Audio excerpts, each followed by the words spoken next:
Britain की महारानी Elizabeth का निधन। प्रिंस चार्ल्स देश के नए राजा बने। देश में 2 साल में होंगे कई बदलाव।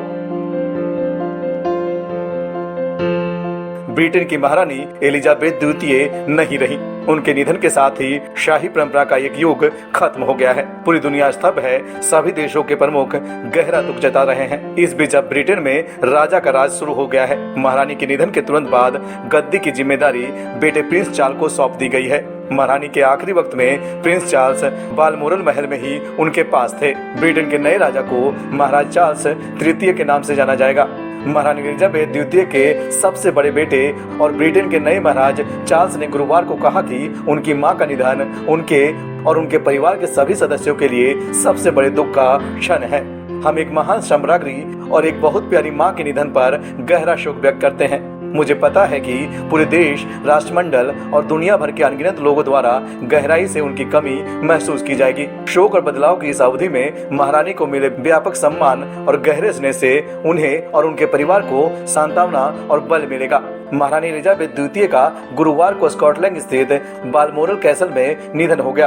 वो 96 साल की थी और लंबे समय से उम्र संबंधी बीमारियों से जूझ रही थी। एलिजाबेथ द्वितीय ने ब्रिटिश हुकूमत पर सबसे लंबे समय तक राज किया। अब आपको बताते हैं क्यों और कैसे होता है सत्ता का बदलाव। ब्रिटिश राजशाही के नियम कहते हैं कि सम्राट या महारानी की मृत्यु के तुरंत बाद नया राजा सिंहासन का हकदार होता है। इसी नियम के तहत महारानी एलिजाबेथ द्वितीय के सबसे बड़े बेटे प्रिंस चार्ल्स उनकी मृत्यु के तुरंत बाद राजा घोषित कर दिए गए। हालांकि चार्ल्स के औपचारिक राजाभिषेक में कई महीनों का समय लग सकता है। एलिजाबेथ के मामले में वे अपने पिता किंग जॉर्ज षष्ठम के निधन के बाद 6 फरवरी 1952 को महारानी बनी थी और 16 महीने बाद 2 जून 1953 को उनका राज्याभिषेक किया गया था। इस तरह वे सबसे लंबे समय तक करीब 70 साल ब्रिटेन की क्वीन रही।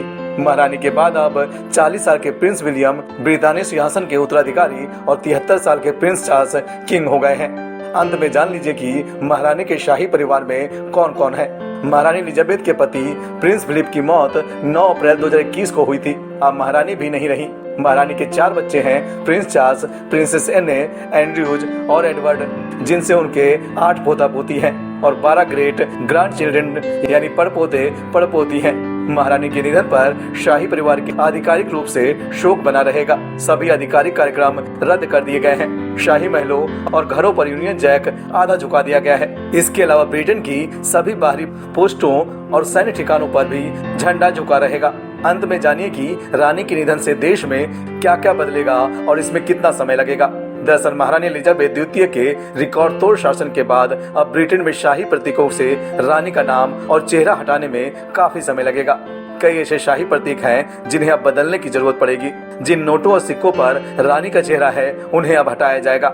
इसमें अब नए सम्राट की तस्वीर लगाई जाएगी, जिसमें कम से कम 2 साल का समय लग सकता है। ब्रिटेन के राष्ट्रगान में कई बार रानी शब्द का इस्तेमाल किया गया है, जिसमें रानी को दयालु बताया गया है। अब राष्ट्रगान में रानी शब्द को राजा से रिप्लेस किया जाएगा।